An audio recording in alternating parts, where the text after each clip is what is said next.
Thank you, Doug. Good afternoon, and wow, I am just so excited to be here and have the opportunity to introduce Mrs. Powell. I have been following her work for ages, and this is an incredible honor. I, like all of you who know her work and her success and her deep commitment to young people, am so pleased and proud and humbled that she's taken time to be with us today. I've known for years about her work, but over the past couple of weeks, I've taken a little more time to read more about her work and know about the many honors and awards and leadership positions that she holds in impressive organizations like the Kennedy Center here in Washington and the Pew Charitable Trust's Center for Civic Change. Mrs. Powell has the opportunity to rub elbows with the good and the great, with the high and the mighty. But what comes through most clearly when you look at her career is that those aren't the people she cares about. It's not the fortunate few she cares about. It is not the grand and the glorious that she cares about, but her heart belongs instead and truly to the least of these, to the most vulnerable children and young people in our society, to the people who too many others don't give a second thought, much less a second chance to. Not only does she care deeply, but she works, and she works effectively to increase opportunity for them, and in doing so, to improve our country.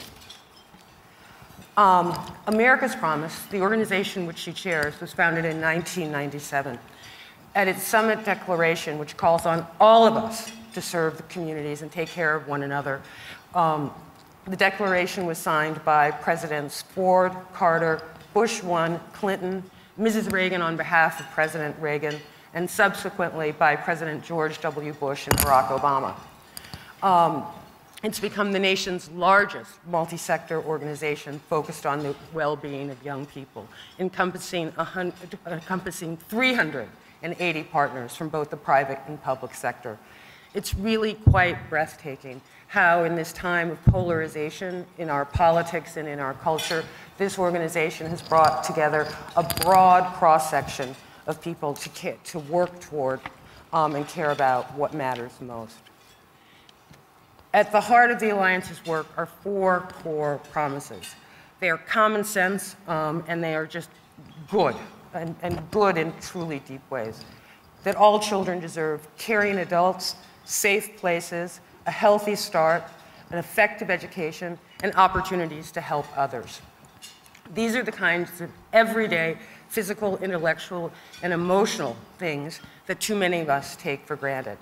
The Alliance and its promises serves as a reminder that none of these things should be taken for granted, and that countless young people in our country don't have access to them. Out of the Effective Education Promise, Mrs. Powell has grown Grad Nation, an effort to increase high school graduation rates to 90% by the year 2020.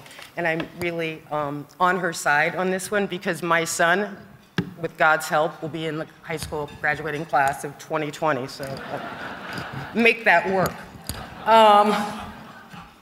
Since taking over from her husband as chair of the board of directors, Mrs. Powell has advanced the reach and reputation of America's Promise in many ways. She's been a staunch advocate and spokesperson, bringing attention and working towards solutions that are effective and common sense. But don't take my word for it.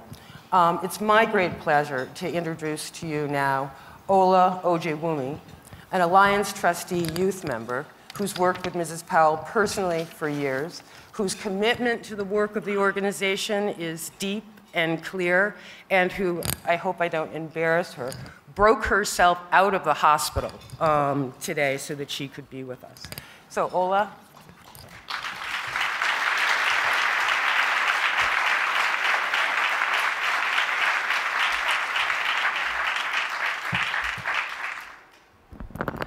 Thank you for that beautiful introduction. By the looks of it, I'm your average 24-year-old fresh out of college and ready to take on the world.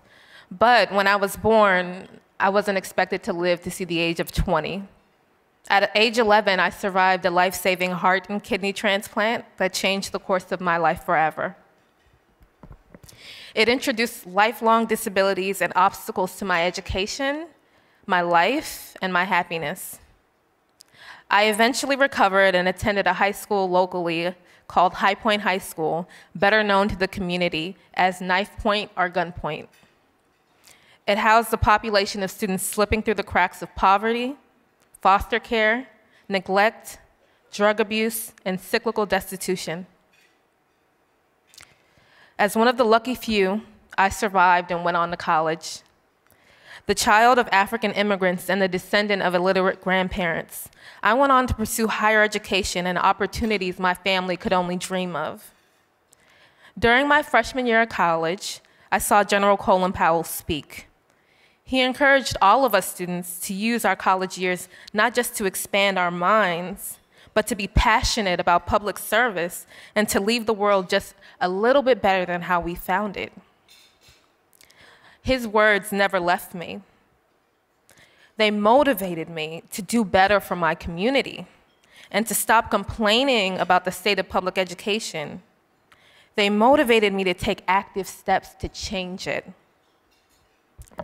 Little did I know, a few short years later, I'd be applying to serve as a trustee at America's Promise Alliance, where General Colin Powell was founding chair and Mrs. Powell now chairs the board.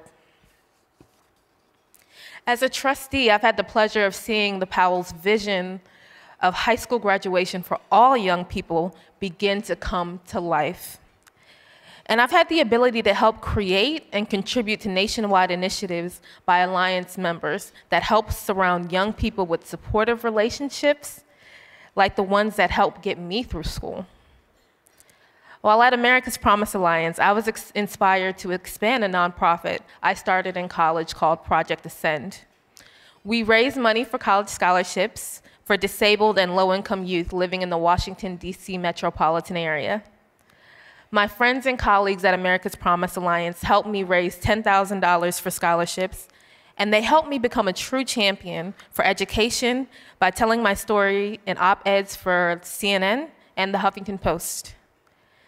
They helped inspire me to demand reparative action for crumbling public school systems across the United States. They taught me the greatest asset a young person can have is an education. They taught me to pass what I've learned on to others. They taught me in a way that good teachers do by example without expecting thanks, like the teachers in this room today. You do what you do for the love of children and for our future. While it often goes unnoticed and unappreciated, I know what you do changes lives because it changed mine. We need more caring adults in the lives of young people, particularly those growing up in challenging circumstances. We should not take the power of relationships for granted. My teachers in school and at America's Promise did more than just educate me. They taught me how to lead. I've learned so much by just watching the passion and fervor of our board chair at America's Promise, Mrs. Alma Powell. Mrs. Powell taught me that the way to create a brighter tomorrow for all of our nation's youth is for all of us to join together. Students, teachers, counselors, medical professionals, clergy, nonprofits, business leaders, policymakers, and everyday mentors. It takes all of us to create opportunity and to help each and every child survive life's obstacles. I'm just one of the millions of kids Mrs. Powell has helped. I'm grateful for the lessons I learned through my experience at America's Promise and for having a caring adult like Mrs. Powell in my life. Thank you.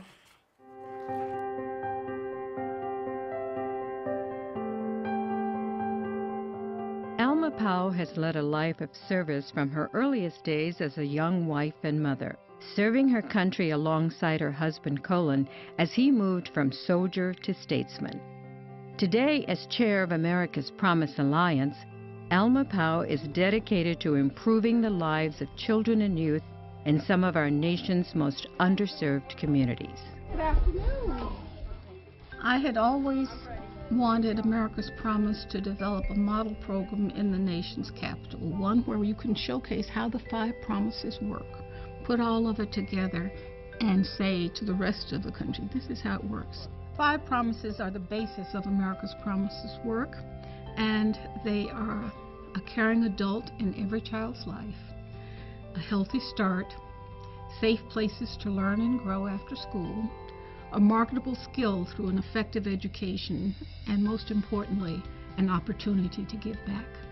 The day I walked into this center, when it was first opened, it was like having a new child, and just joy at seeing how many children who can benefit from this.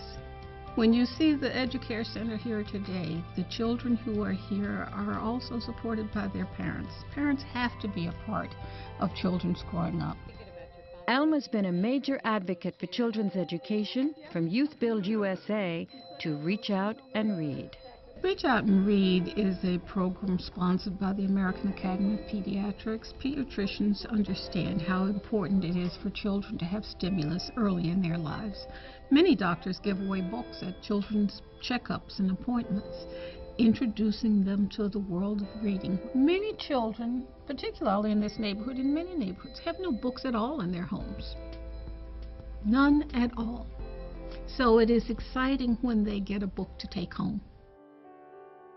My greatest role model was my mother, who taught me many things. She could make a story out of anything. So if you said, for example, wonder why that branch on that tree is shaped like that, she would just say, you don't know? And then she would start with a story. I can remember telling a story to some preschoolers sitting around the table having lunch. I think I was telling the story of Rapunzel. And telling the story and having Rapunzel let down her golden hair, and they're sitting there just mesmerized. When I finished the story, one little girl jumped up and applauded wildly, which I said, okay, she will remember that story. Books give us all a window onto the world. A child here in this neighborhood can read a book and see all the worlds there are to conquer. The idea is to keep it going. And if we do this enough, we will improve society as a whole and our future as a nation. And that's the important thing.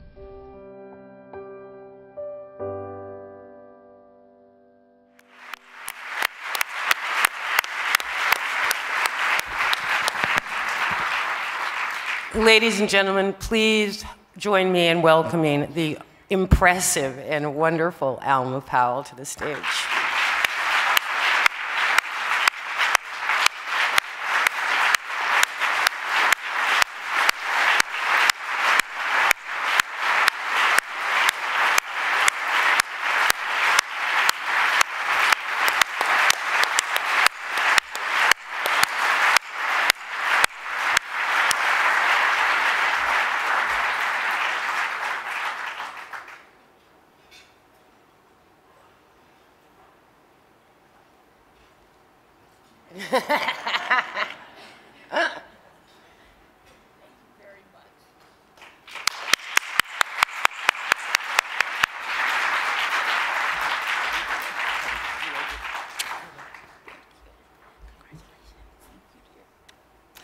Well, good morning. It's still morning, right? It's almost noon, but we're not there yet. It is a great pleasure to be here today, and I find it very humbling, too. One thing I am thinking about as people talk about you, I want to say to you young people out there, somebody's always watching you. Be careful what you do. Well, it's great to be here in a gathering of people who are committed to our nation's most important work, the education of our children. Now, some of you may know that I come from a long line of educators. I was sitting there at the table reflecting on the people who've gone before me. My maternal grandparents graduated from Berea College in 1888. My grandfather was born a slave. My grandmother was born the year after slavery was abolished. but they knew then about the power of education. They became teachers, and then they educated 5 children who all went out into the world to be teachers. Now, I should be a little ashamed of the fact, but I'm not, but I'm the only person in my family who has never been a teacher. My father was principal of a big school in Birmingham, Alabama that had the dubious distinction in those days of segregation of being the largest African-American high school in the world. But in that school, my father as principal knew every one of those students. All summer, there were pages spread out across the table as he put together the schedules for each one of those more than 4,000 kids. So when he saw you in the hall, he knew where you belonged. I'm deeply honored to receive the College Board Medal for service to education. And I'm proud to accept on behalf of Colin, who I'm sorry could not be with us today. But also, I accept this award on the behalf of hundreds of partners and thousands of people who are part of the America's Promise Alliance. And even more, I accept this honor on behalf of all of those from all walks of life who have worked to keep the promise of America to our young people. Someone said to me once, "Why do you do America's Promise?" I said, "You know, in my lifetime, my husband and I have been very fortunate. We found each other. We raised 3 children who are giving back to their country in public service. And we have the sheer joy of nourishing a new generation of Powells. But to whom much is given, much is expected. And so it is our duty to reach out to other children and give them the benefit that we have given our children and that were given to us." Before I go any further, I would also like to add my applause for Ola. Where did she go? We are so proud of Ola.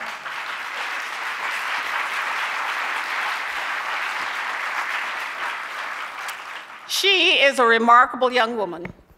Each time I hear her speak, I'm reminded of the amazing potential that resides in every young person. I can think of no one whose spirit and determination better embodied the theme of this conference, owning one's own future. And I think she truly may be one in a million. But she shares something in common with millions of other students who face tremendous barriers to success. Those obstacles take various forms, but they're all stubborn and formidable. They impede not only the success of individual young people, but they block our path to opportunity and growth as a nation.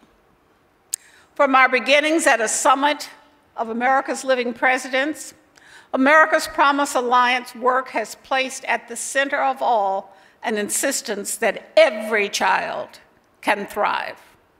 Regardless of the obstacles in their way, every child can grow up prepared for success in college and ready for work and life.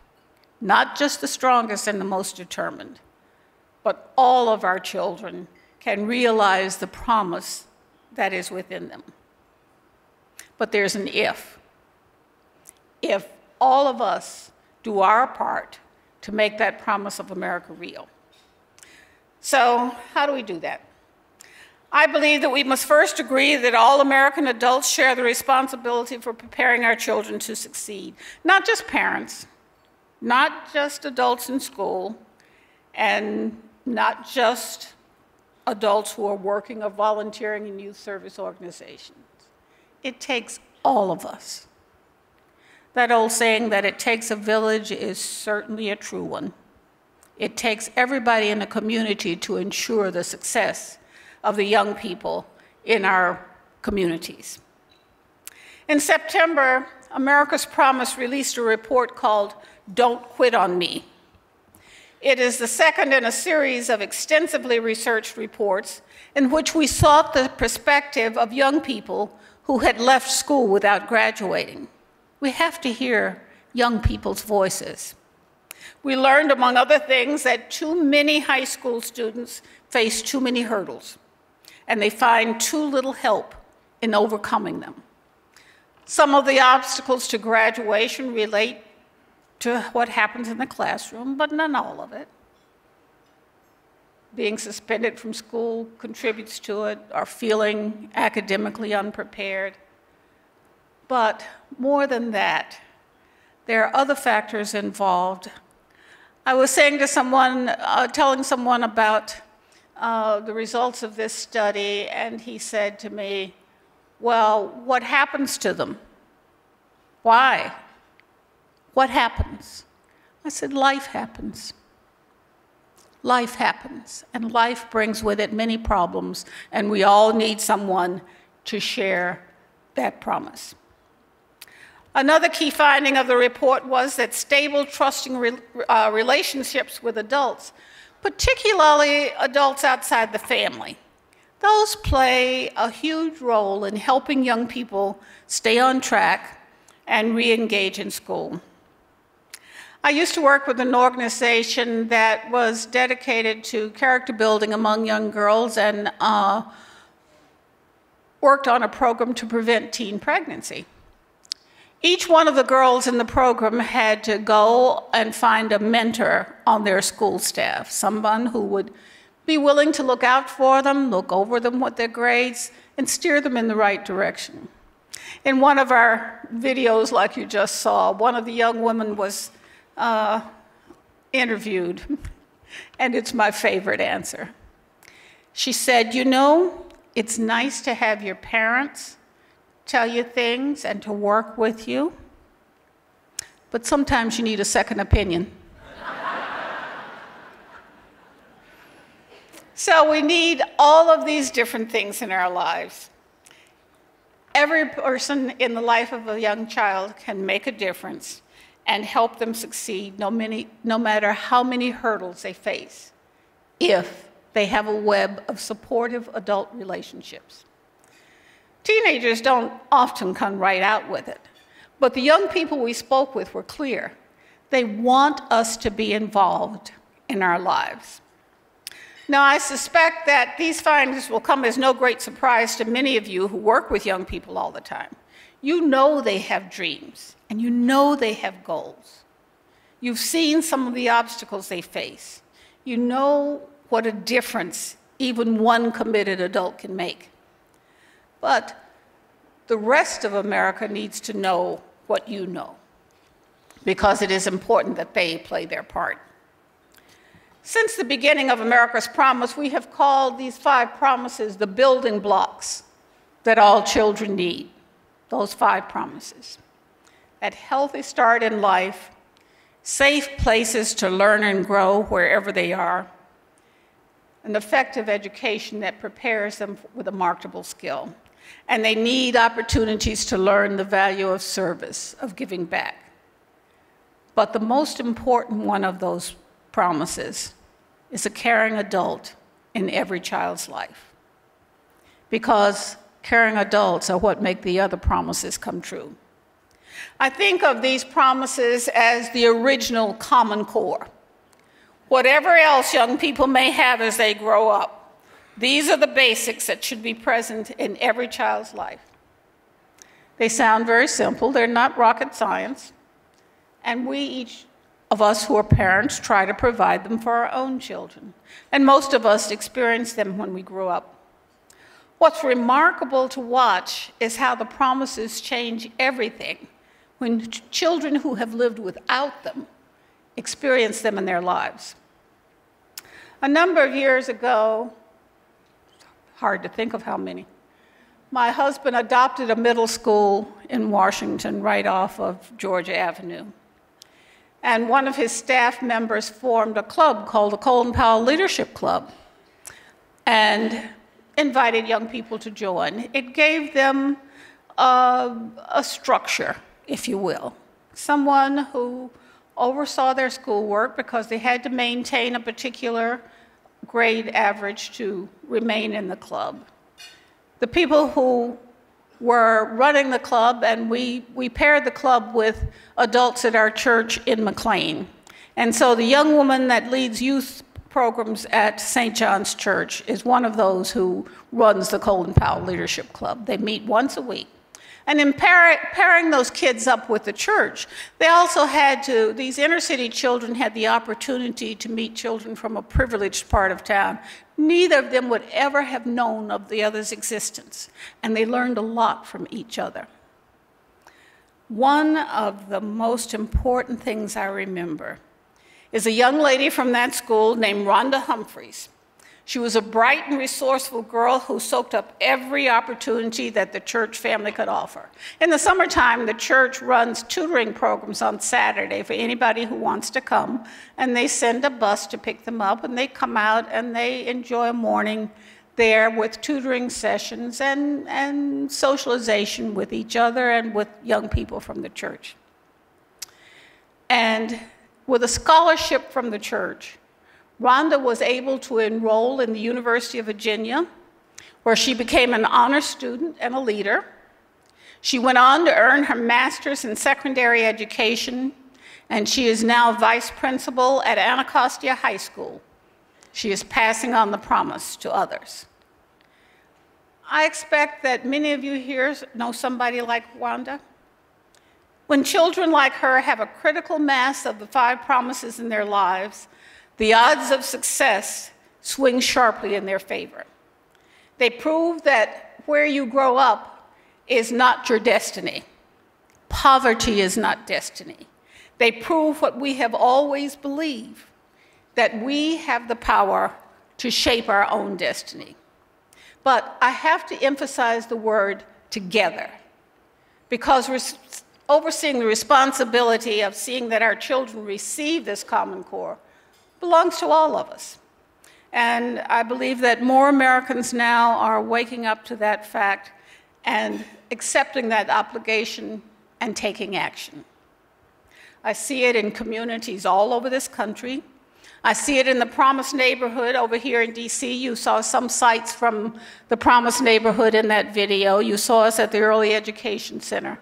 This neighborhood surrounds young people with all of those 5 promises. It provides a model community to show what can happen when you bring resources into a community and surround young people with a structure that ensures their success.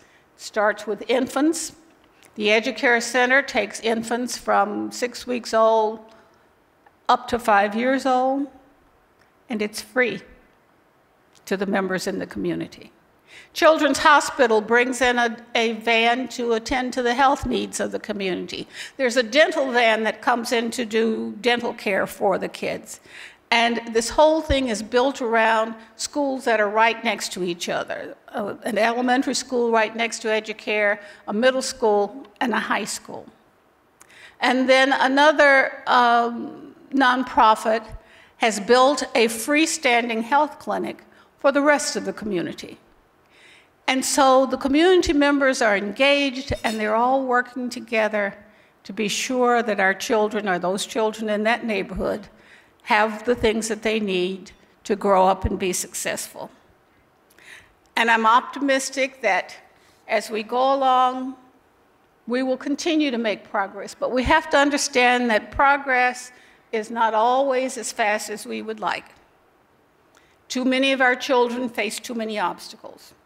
High school graduation and college access are not yet where we want them to be. But I also see that more Americans have come to recognize their own responsibility. The power of people working together is reflected in a story that I heard several years ago that stuck with me. Below the mouth of the Mississippi River, where it empties into the Gulf of Mexico, you can go 200 miles out into the Gulf and find fresh water. Such is the awesome power of that river. And yet, when we think about it, the power doesn't come from the Mississippi itself. The river is only a conduit. The real power comes from waterways across our continent, starting with the mountain creeks in Colorado and Montana, and the rivulets in Minnesota and Illinois, and the Appalachian Springs in Pennsylvania and Kentucky. Those creeks and branches join into bigger streams that in turn draw into rivers like the Missouri, the Ohio, the Arkansas, and the Tennessee, and then they flow into the Mississippi.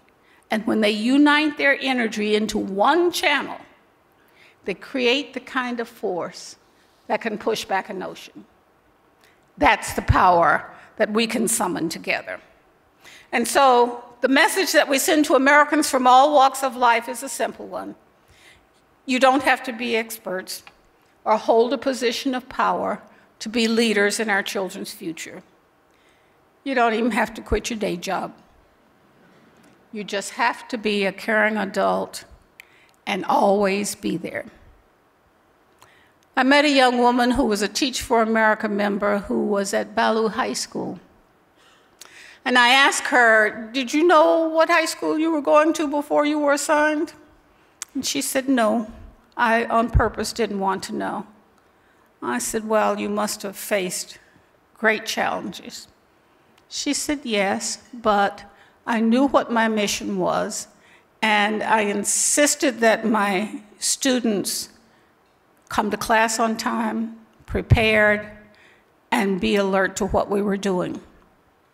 One day I was sick and was not at school, and I got a phone call from the kids in my class who said, we're here, where are you? They depend on us to show up, and that's what we have to do. That study that says, don't give up on me, that tells it all. And so the message that we send to Americans from all walks of life is a very simple one. You can do it just by being a caring adult. Because more Americans are answering that call, and I look out here at all of you who are here to discuss how to make those dreams come true, those college dreams. I am filled with a sense of hope and optimism, and with the faith that we are moving closer to the day when we can say that we have kept the promise of America to the promise of America, our children. Thank you for your part in that.